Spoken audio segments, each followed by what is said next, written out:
یعنی کیا کیا ٹرمینالوجی جو ہمیں، آپ کو تھوڑا سا اس کا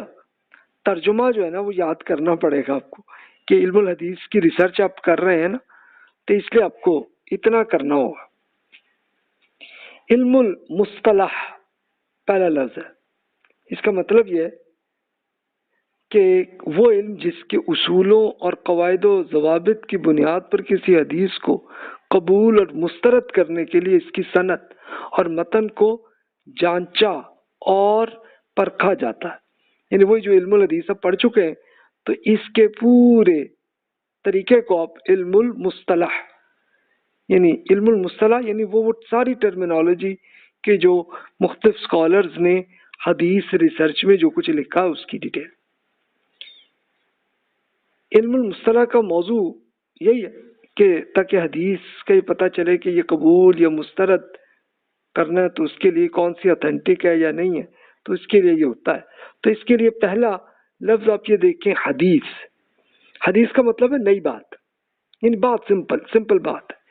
لیکن اب خاص طور پہ اس لفظ حدیث کو رسول اللہ صلی اللہ علیہ وسلم سے متعلق، آپ کے سے متعلق باتوں کی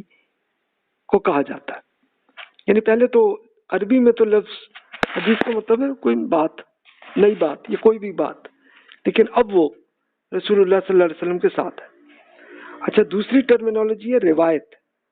روایت کا مطلب ہے کوئی شخص کسی اور سے حدیث سنے اور پھر اگلے بندوں کو پہنچا دے، روایت کا مطلب یہ۔ تو روایت زبانی بھی ہو سکتی ہے یا لکھ کے بھی ہو سکتی ہے، اور پہلی قسم کا معیار روایت کہلاتا ہے، جس میں حدیث کی سند میں پورے راویوں کی ریسرچ ہوتی ہے،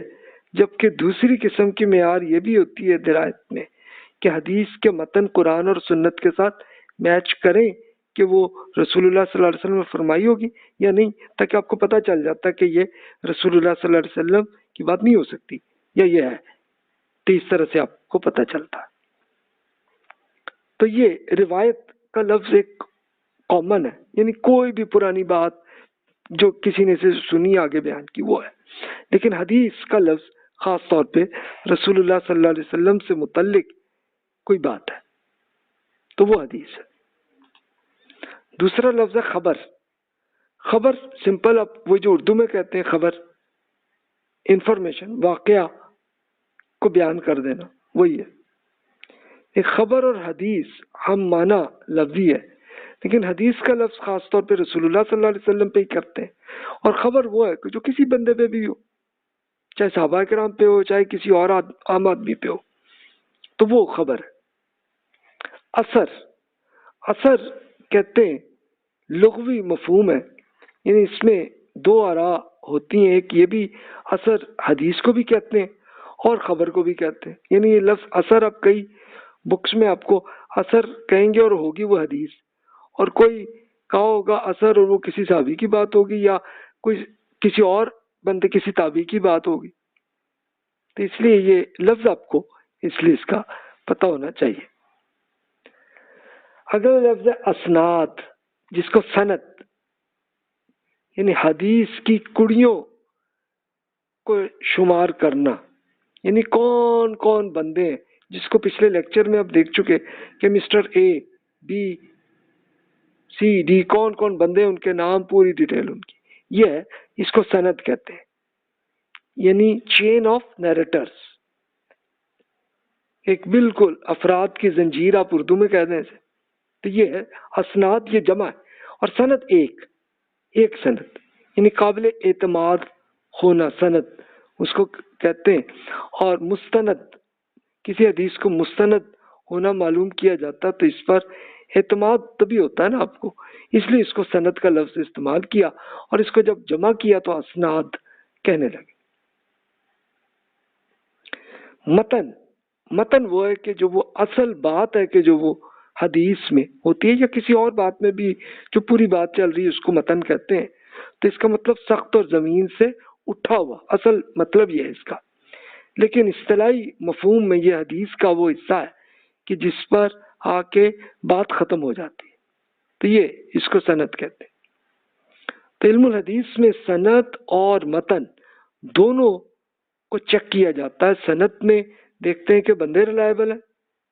اور متن میں دیکھتے ہیں بات کوئی معقول ہے، کوئی درست ہے، قرآن و سنت کے ساتھ میچ ہے، ہو رہی ہے کہ نہیں ہو رہی، ان سب کو آپ چیک کرتے چلے جاتے ہیں۔ اب ایگزامپل کے طور پہ میں آپ کے سامنے وہی شیئر کرتا ہوں، یہ جو ریڈ کلر میں آ رہا ہے، ایک حدیث ایسے آئی، سفیان بن عینیہ نے زید بن علاقہ سے ان کے ذریعے جریر بن عبداللہ رضی اللہ عنہ سے روایت کی۔ اب جریر رضی اللہ عنہ نے فرمایا کہ ہم نے نبی کریم صلی اللہ علیہ وسلم کو اس بات پر بیعت کی کہ ہم ہر مسلمان کے خیر خواہ ہوں گے۔ اب آپ ذرا دیکھیے، پہلے متن کے لحاظ سے دیکھیں تو یہ بات کیسی ہے، کوئی لاجیکل ہے؟ میرا خیال آپ کہیں گے یس، تو یہ متن ہے، اور سند وہ ہے کہ جو یہ ریڈ کلر میں بندوں کے نام ہے۔ اب اس میں جریر رضی اللہ عنہ صحابی ہیں، وہ تو ریلائبل ہے، اب سفیان اور زید صاحب کو چیک کرنا پڑے گا کہ وہ ریلائبل ہیں کہ نہیں۔ تو یہ جس کی پوری پچھلے لیکچرز میں آپ سن چکے ہیں، اس کا طریقہ یہ ہوتا ہے۔ تو حدیث کی ایک سند اس کا ایک طریق کہلاتے ہیں، جب اس کی جمع اور طرق کہتے ہیں، یعنی سند میں یہ جو بندے کے نام ہے نا، ان سب کو طرق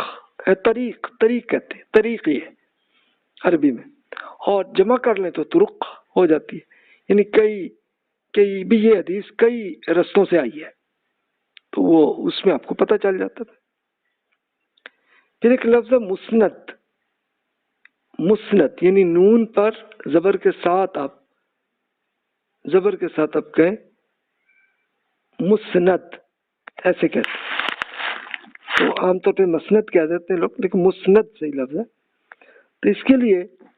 جس کی طرف کوئی چیز یا بات منسوب کی گئی ہو، مسند کا اصل مطلب یہ ہے کہ اگلے کے بارے میں یہ بات کی گئی ہے۔ تو حدیث کی وہ کتاب جس میں حدیث کو روایت کرنے والے صحابہ کی ترتیب سے اکٹھا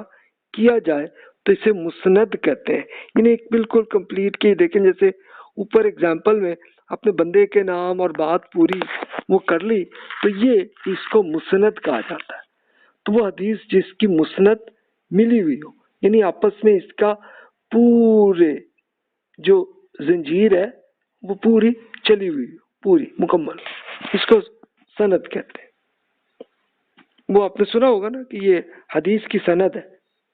سند وہی کہ بندے کون ہے اور وہ اس کی بات۔ اچھا، اس کا الٹ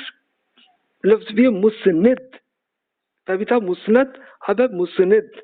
مسند کا مطلب ہوتا ہے کہ کوئی فرق نہیں ہے، لیکن اسے خود اس حدیث کا علم ہے یا وہ کسی اور شخص سے روایت کر رہا ہے، یعنی وہ بندہ خود وہ حدیث نہیں کر بلکہ دوسرے سے سن کے وہ بیان کر رہے ہیں، تو اس کو مسند کہا جاتا ہے۔ اگر تو وہ کہا نا میں نے فلاں سے سنا ہے اور یہ بات ہے، تو وہ مسند ہوئی، اور اگر وہ یہ نہ بتایا، اس نے کہا جی یہ اس فلاں بندے کے ذریعے سے یہ بات آئی ہے، لیکن یہ نہیں بتایا کہ کس سے سن کے وہ سنا رہا ہے، تو وہ پھر اسے مسند بھی کہہ دیتے ہیں۔ چلے ملتی جلتی بات ہی ہے۔ محدث یہ آپ سن ہی چکے ہیں، محدث وہ اسکالر ہیں کہ جو ایک پوری حدیث ریسرچ کا کام کرتے رہے، ان کو محدث کہتے ہیں۔ حافظ کا لفظ بھی ہوتا ہے، حافظ وہی جو اردو میں ہوتا ہے کہ جو یاد رکھتے ہیں، لیکن حدیث کے اندر حافظ ان کو کہتے ہیں کہ جو محدث سے بلند ہو، ایک اتنا اسپیشلسٹ ہو کہ جس نے بہت ساری حدیث کو یاد بھی کیا ہو، اس کا علم اپنے طبقے کے دیگر افراد سے زیادہ ہو۔ تو یہ ایک فرق ہے۔ آپ اردو میں تو حافظ ان کو کہتے ہیں نا جو یاد رکھتے ہیں قرآن مجید کو، لیکن یہاں پہ علم الحدیث کے اندر حافظ اس کو کہتے ہیں کہ جس نے بہت ساری حدیث اور میتھڈالوجی کو یاد کر کے اور صحیح طرح ایکسپلین کیا ہوا ہو تفصیل سے، اتنا بڑا اسپیشلسٹ بن جائے۔ اب یہ کہہ سمپل یہ کہہ حاکم ان اسکالر کو کہتے ہیں ایسا محدث ہے جو تمام حدیث کا علم حاصل کر لے، سوائے اس کے کہ کوئی چھوٹی موٹی بس رہ جائے، یعنی جتنی کہ 100% حدیث جن کو پوری یاد بھی آ جائے اور سب کچھ، تو حاکم بہت کم اسکالر ہی پیدا ہوئے ہوں۔ راوی اس کو کہتے ہیں کہ وہ بندہ کہ جو حدیث کو بیان کر رہا ہے، یعنی ایک سے سن کے اگلے کو بیان کر رہا ہے، اس کو راوی کہتے ہیں، یعنی نیریٹرز جسے آپ انگلش میں کہہ لیں۔ صحت و ضعف، صحت کا مطلب ہوتا ہے کو عام طور پہ صحیح کہتے ہیں نا، اور دوسری کو ضعیف کہتے ہیں، تو اس کو سمپل مطلب وہی لے لیں کہ حدیث کی صحت کیسی ہے، یعنی ریلائبل کتنی ہے۔ صحیح کا مطلب ہے کہ کافی ریلائبل ہے، اور ضعف کمزوری یا بیماری، تو ضعیف یا جس کو کہتے ہیں تو یہ یعنی بہت کمزور حدیث ہے، اس کا کچھ پتہ نہیں کہ کس حد تک ریلائبل ہو، تو یہ ٹرمینالوجی ایسی یوز ہوتی ہے۔ اچھا پھر آگے آئیے، موضوع نیگیٹو لفظ ہے جس کا مطلب یہ ہے کہ رسول اللہ صلی اللہ علیہ وسلم سے متعلق وضع حدیث کرتے ہیں، یعنی گھڑ لیتے ہیں، ایجاد کر لیتے ہیں، یہ یعنی کنفرم ہے کہ سپیم ایک یہ دھوکہ ہے، فراڈ ہے۔ تو یہ موضوع کا مطلب ہے کہ 0% سے بھی کم آپ مائنس میں کر لیں، اتنا یہ ان اتھینٹک ترین جو حدیث ہوتی ہے تو یہ وہ ہے۔ اچھا شیخ پہ آئیے، شیخ کا لفظ بھی استعمال ہوتا ہے، آپ تو شیخ صاحب ہوتے ہیں اردو میں، لیکن عربی میں شیخ اسکالر کو کہتے ہیں، اور استاد کے استاد کو شیخ و شیخ بھی کہا جاتا ہے عربی میں، یعنی شیخ کا مطلب استاد۔ اب اگزامپل کے طور پر یہ صحیح بخاری کی ایک حدیث کو دیکھتے ہیں، سیدنا عبداللہ بن عمر رضی اللہ عنہ کہتے ہیں کہ رسول اللہ صلی اللہ علیہ وسلم نے فرمایا جس شخص میں یہ 4 خصوصیات ہیں تو وہ خالص منافق ہے، جس میں کوئی ایک خصلت بھی ہو تو وہ پھر نفاق کا ایک حصہ، یہ وہ حدیث ہے جو شروع میں آپ پڑھ چکے ہیں، جب تک اس میں موجود رہے،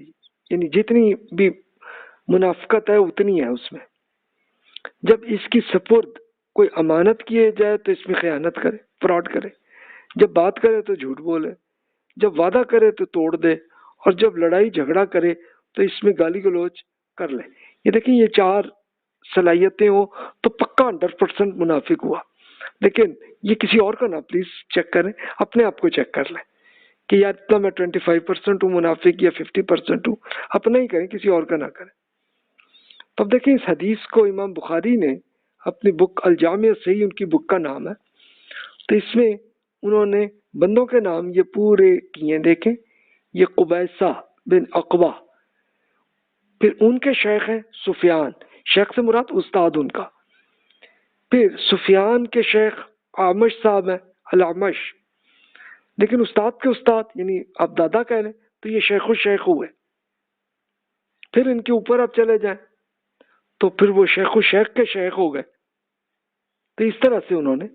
ٹرمینالوجی ان کیا ایسے یوز ہوتی ہے۔ اچھا